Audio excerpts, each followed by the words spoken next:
The old man's gaze pierced through the fog-shrouded window like a dagger, locking onto young Elias as he stumbled into the cabin, drenched from the storm. "You've come," the elder rasped, his voice a gravelly whisper that sent chills racing down Elias's spine. But Elias hadn't come willingly. He'd been summoned by a cryptic letter, promising revelations about a family secret that could shatter his world.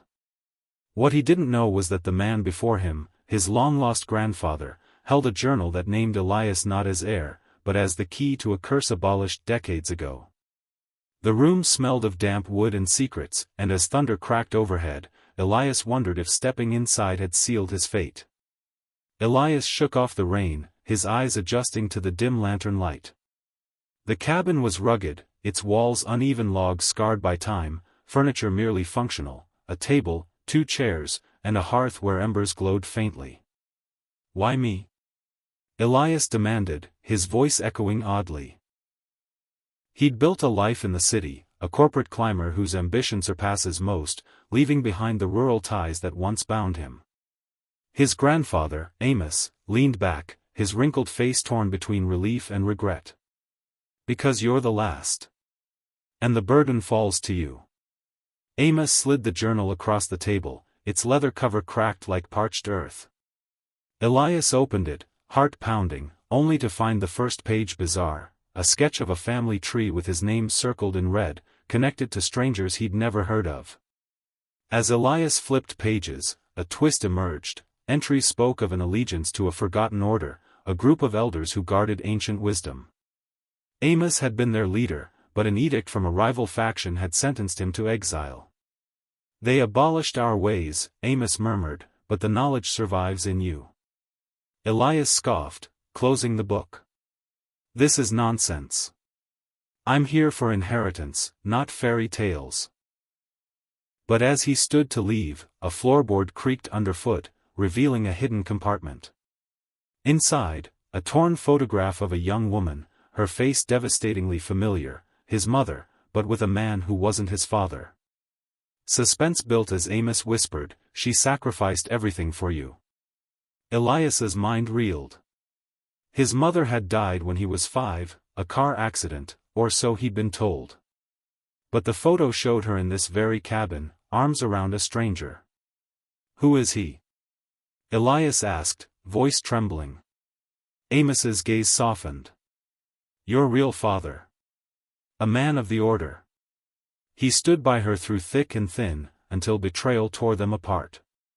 Elias felt devastated, the weight of lies crushing him. He'd grown up with a stepfather who merely tolerated him, never knowing this rugged truth. As rain pounded the roof, Amos continued, "The order taught unconditional love, sacrifice for the greater good. Your mother embodied it, giving you up to protect you from our enemies." A knock at the door jolted them both. Elias froze. Who could it be, in this isolated wilderness?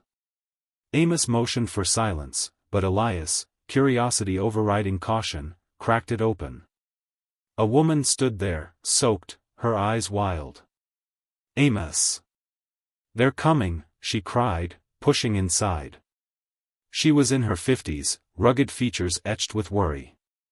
"Elena," Amos breathed, embracing her. Twist, she was Elias's aunt, hidden all these years. "The rivals know you've summoned him," she said, glancing at Elias. "They want the journal, to abolish the last of our wisdom." Elias's allegiance shifted in that moment. He clutched the book tighter, sensing its power. As they barricaded the door, suspense thickened. Shadows moved outside, whispers carried on the wind. Elena revealed more. The order wasn't mythical, it was a network of elders preserving oral histories that surpasses modern knowledge, remedies, philosophies, survival skills lost to time. Amos had been sentenced to solitude for defying an edict that demanded silence.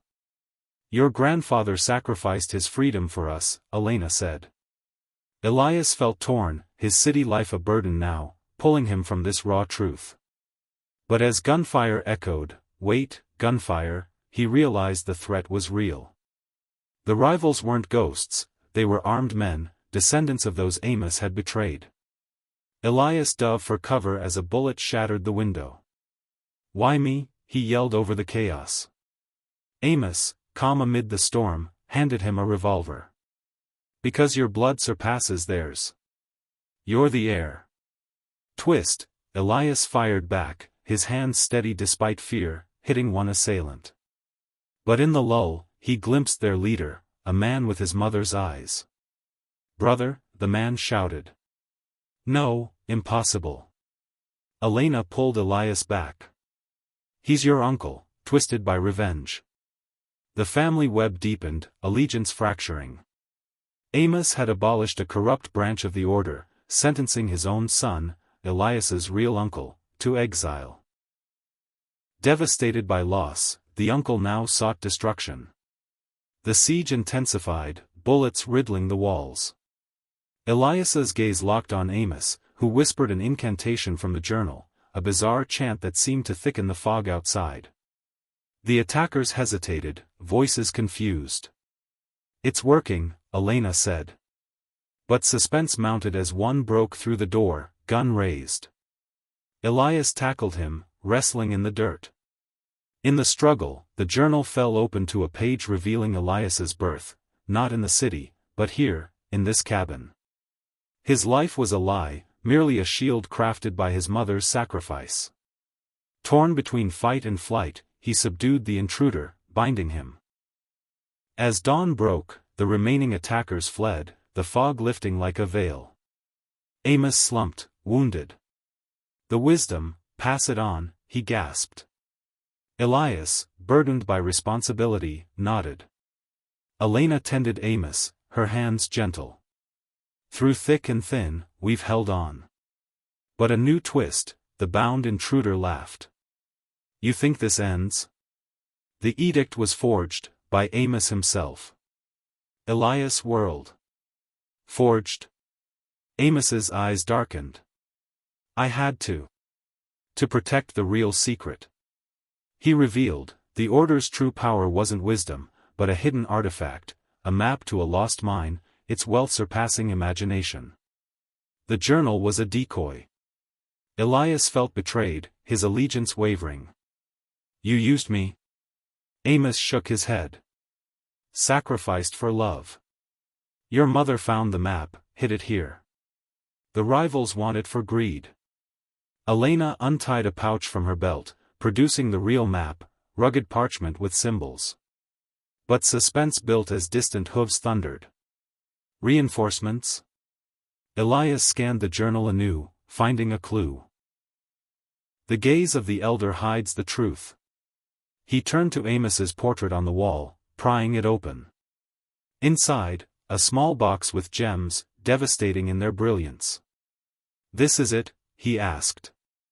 Amos nodded weakly. "Bury it or use it, for good." The door burst open again, more men pouring in. Elias fought fiercely, Elena at his side. One twist after another, he recognized a fighter as his stepfather's old associate. Had his city life been monitored? A shot grazed him, pain tearing through. But Amos, rallying, shouted an edict from the Order's lore, a command that bizarrely calmed the leader. "Stand down, he's family." The leader paused, gaze meeting Elias's. "Nephew?" "Yes, another branch." Allegiance reformed in chaos, some attackers switched sides, overwhelmed by Amos's wisdom. As the dust settled, Elias bound the true loyalists, sentencing them to face justice. The cabin, once a burden, now felt like home. Amos, fading, whispered, "Respect the elders, they surpass us in sacrifice." Elias held his hand, unconditional love blooming late. Elena smiled through tears. "We've won." But as they buried the gems deeper, a final suspense, a hidden note in the box read, "The real treasure is blood." Elias pondered, his world forever changed. Weeks later, back in the city, Elias gazed at the journal, its pages a reminder. He'd abolished his old life, embracing the rugged path. But the end twist, opening the last page, he found a modern photo, himself as a child, with Amos, but digitally altered. It was all a setup. Amos wasn't dying, the attacker's actors. The wisdom, a motivational ploy to draw Elias back, teaching respect through deception. Devastated yet enlightened, Elias returned to the cabin, where Amos waited, healthy, laughing. Sacrifice? Merely a story to save you from yourself. Through thick and thin, love had tricked him into truth. Elias stared at Amos, the revelation hitting like a storm. You faked it all? Amos nodded, his eyes twinkling. The order? A metaphor. The map? Fool's gold. But the lesson, real. Elias felt torn, anger mixing with gratitude. His grandfather had surpasses all expectations, crafting a bizarre tale to instill allegiance to family. The burden lifted, replaced by respect. As they sat by the fire, Elias realized, unconditional love sometimes wears a mask of deception, and in that, the elder's wisdom truly shines.